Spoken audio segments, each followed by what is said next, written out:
నమస్తే సాయిరామ్. సమర్థ సద్గురు సాయినాథ్ మహారాజ్కి జై. మన సాయి భక్తులందరికీ కూడా నమస్తే అండి. అందరూ ఎలా ఉన్నారు, ఏం చేస్తున్నారు? ఈరోజు వీడియోలోకి వెళ్లే ముందు బాబాగారు ఆశీస్సులు మీ అందరికీ దొరకాలని మనస్ఫూర్తిగా కోరుకుంటున్నాను. ఇంకా ఈరోజు బాబా ఏమంటున్నారు అని అంటే, బిడ్డ, నువ్వు ఎంతో ప్రేమగా ప్రేమించే నీ దేవుడు నిన్ను చెయ్యొదలలేదు తల్లి. ఈరోజు శనివారం. నువ్వు ఎన్నో శనివారాలు ఆ వెంకటేశ్వర స్వామిని పూజిస్తూ పూజలు పరిహారాలు చేస్తూ ఉన్నావు.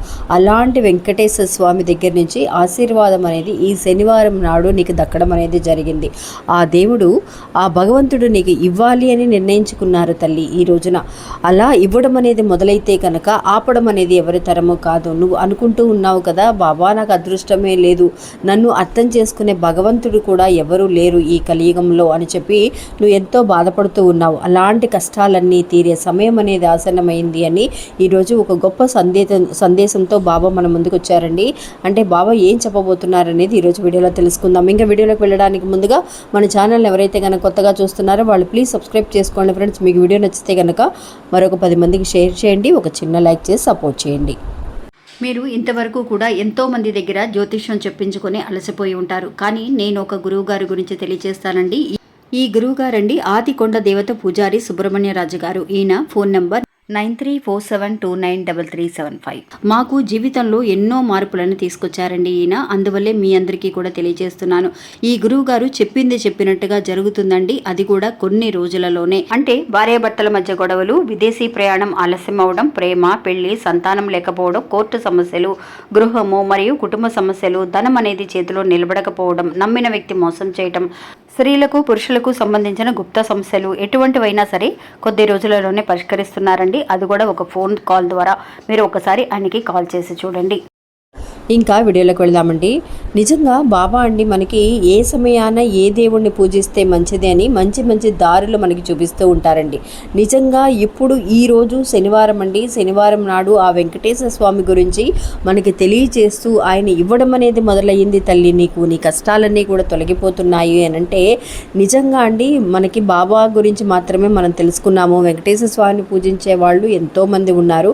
ఆయన కన్ను మాత్రం మన మీద పడితే, నిజంగా ఆయన చూపు అనేది మన మీద పడితే కనుక నిజంగా అండి మనం అసలు జీవితంలో ఎవ్వరు కూడా ఆయన ఇచ్చే సిరి సంపదల్ని ఆపే ధైర్యం అనేది ఎవరికీ లేదండి. అసలు ఆటంకాలు అనేవి కూడా రానే రావు అని కూడా చెప్పవచ్చు. అలాంటి ఆ వెంకటేశ్వర స్వామి ఆశీర్వాదం అనేది ఈరోజు నీకు కలిగింది తల్లి అని చెప్పి బాబా మనకి తెలియజేస్తున్నారండి. అంటే ఎప్పుడు కూడా అండి మనం గురువారం బాబాను పూజించినట్టుగానే ఆ వెంకటేశ్వర స్వామిని, ఆ బాలాజీని మనం ఎప్పుడు పూజిస్తూ ఉంటాం? శనివారం నాడు పూజిస్తూ ఉంటాం. అలాంటి శనివారం నాడు మనకి అద్భుతాలు చూపించడం అనేది మనకి తెలిసిన ఒక విషయం అండి. అలాగే ఒక భక్తురాలండి బాబా దగ్గర ఎప్పుడు కూడా కోరుకుంటూ ఆయనకి పూజలు చేసినప్పుడల్లా కూడా చెబుతూ ఉండేదనమాట. ఈవిడండి నిజంగా ఆవిడికి వెంకటేశ్వర స్వామి అంటే చాలా ఇష్టం. వెంకటేశ్వర స్వామిని ఎక్కువగా పూజిస్తూ ఉండేది. ఆ తర్వాత బాబా గురించి తెలిసి బాబా మీద నమ్మకంతో బాబా దగ్గర షిరిడీకి కూడా వెళ్ళొచ్చిందండి ఈ భక్తురాలు. 2-3 సార్లు వెళ్ళొచ్చింది. ఆ తర్వాత వెంకటేశ్వర స్వామి ఎప్పుడు కూడా సంవత్సరానికి 1-2 సార్లు తిరుమల వెళ్ళడం అనేది కూడా జరిగేదన్నమాట.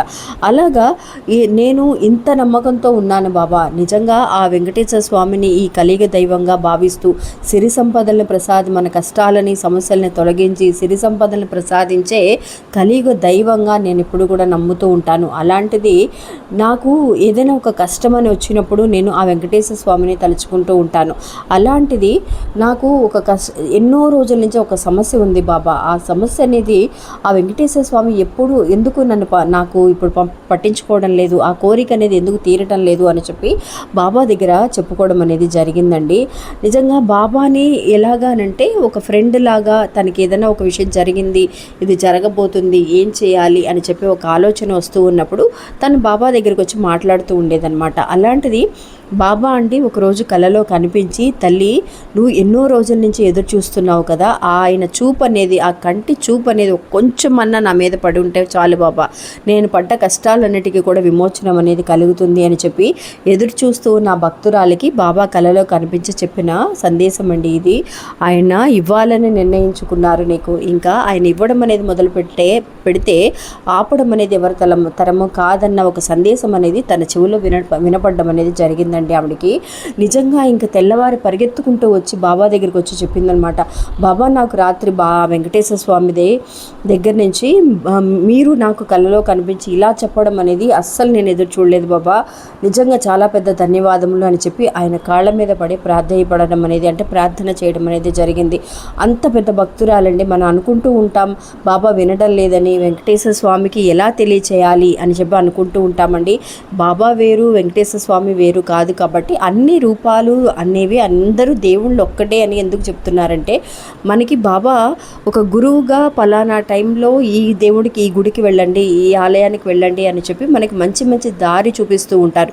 ఈ సమయంలో ఈ పని చేయొద్దు, సమయం అనేది బాగోలేదు అని చెప్పి కూడా మనకి చేయటం అనేది ఎలా అయితే జరుగుతుందో, అలాగే ఆవిడికి కూడా కొంత సమయం అనేది వేచి ఉండమని చెప్పి బాబా దగ్గర ఇంతకు ముందు నుంచి కూడా చెప్పడం అనేది జరిగింది. అలాంటిది ఇప్పుడు ఈ రోజున ఈ శనివారం నాడు నాకు ఇలా వచ్చింది బాబా, ఆ భగవంతుడు ఏం చేయబోతున్నాడా అని నేను ఎదురు చూస్తూ ఉన్నాను అని చెప్పి చాలా సంతోషంతో బాబా దగ్గరికి వచ్చి చెప్పడం అనేది జరిగిందండి. ఇంకా ఆ రోజు గురువారం నాడు ఆయన బాబా గుడికి వచ్చింది. ఇంకా శనివారం నాడు ఆయన చూపించిన అద్భుతం అండి. ఆవిడ ఒక టైలర్ అనమాట. ఏదో కొంతమందికి జాకెట్లు అనేవి కుట్టివ్వడము, శారీ ఫాల్స్ కానీ అలాంటివన్నీ కూడా ఇంటికి తీసుకొచ్చి కుడుతూ ఉండేదండి. అందరూ కూడా తీసుకొచ్చి ఇస్తూ ఉండేవాళ్ళు అనమాట. అలాంటిది ఏమైందో తెలియదు కానీ చాలామంది కూడా అండి తన దగ్గరికి రావడం అనేది మానేశారు. అది ఏమైందో తనకి తెలియదు. బాబా నాకు వచ్చే ఖాతాలు కూడా పోతున్నాయి, వచ్చేవాళ్ళు కూడా నా దగ్గరికి రావడం లేదు, ఏమైందో తెలియటం లేదు బాబా నాకు. అంటే తన ఇల్లు కొంచెం లోపలికి ఉంటుందండి. ఆ ఇల్లు వెతుక్కుంటూ అంత దూరం వచ్చి రావడం అనేది కష్టంగా ఉంది అని తన దగ్గర అంటే జాకెట్లు కుట్టించుకున్న వాళ్ళు కూడా చెప్పేవాళ్ళు అనమాట. తనకు ఒక ఆశ ఉందన్నమాట. ఏంటి అని అంటే మెయిన్ రోడ్లో తను ఒక షాప్ అనేది పెట్టుకోవాలి, టైలరింగ్ షాప్ అనేది పెట్టుకోవాలి. నేను దానికి తగిన ఖర్చు అనేది పెట్టడానికి నాకు హోదా అనేది లేదు బాబా అని చెప్పేసి బాబా దగ్గర చెప్పడం, వెంకటేశ్వర స్వామి దగ్గర కోరుకోవడం అనేది జరిగిందండి.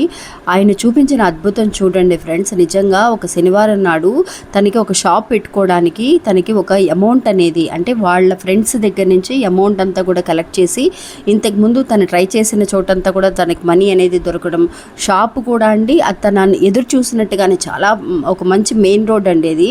ఆ మెయిన్ రోడ్లో ఇలాంటి షాప్ దొరకడం అనేది చాలా కష్టం, అది కూడా తక్కువ రెంట్కి.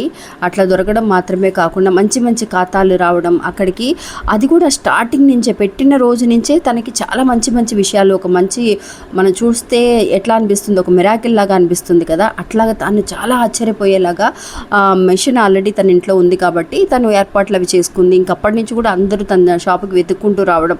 ఇంత తొందరగా మీరు ఇట్లా మెయిన్ రోడ్లో పెట్టడం అనేది మాకు చాలా ఈజీగా ఉంది మేడం, ఇంకెప్పుడు కూడా మీ దగ్గరికే వస్తామని చెప్పి మంచి మంచి పెద్ద పెద్ద ఖాతాలు రావడం మాత్రమే కాకుండా అండి, మెయిన్ రోడ్లో అండి ఒక శారీస్ షాప్ అనేది కూడా తను స్టార్ట్ చేయడం అనేది జరిగింది. అంటే బ్లౌజెస్ కుట్టి తనకి కొత్తగా శారీస్ అనేది కూడా షాప్ అనేది పెట్టడం, ఒక షోరూమ్ లాగా పెట్టడం అనేది జరిగిందనమాట. అట్లాగా ఇంత త్వరలో ఇంత తొందరగా నేను పైకి ఎదుగుతానని అస్సలు అనుకోలేదక్క. నాకు బాబా దగ్గర నుంచి కానీ ఆ వెంకటేశ్వర స్వామి దగ్గర నుంచి కానీ నిజంగా ఇంత పెద్ద ఆశీర్వాదం దొరుకుతుందని అసలు అనుకోలేదు అని. ఇది అక్షరాల నిజమండి. మీ అందరికీ తెలుసు, మనం కొంత సమయం అనేది మనకి లేట్ అయినా కానీ ఆయన ఇవ్వడం అనేది మొదలైతే మాత్రం ఆయన ఇస్తూనే ఉంటారండి. మన కష్టానికి తగిన ప్రతిఫలం అనేది ఎన్నో రోజుల నుంచి మనకి రాకుండా, మన చేతికి అందకుండా ఉన్న ప్రతిఫలం అంతా కూడా ఆయన ఒకేసారి మనకి ఇస్తూనే ఉంటారు. ఇది అవునా కాదా నాకు కమెంట్స్లో తెలియచేయండి ఫ్రెండ్స్. మళ్ళీ మంచి ఇంకోళ్ళు మళ్ళీ కలుస్తాను. అంతవరకు సెలవు. నమస్తే, సాయిరామ్.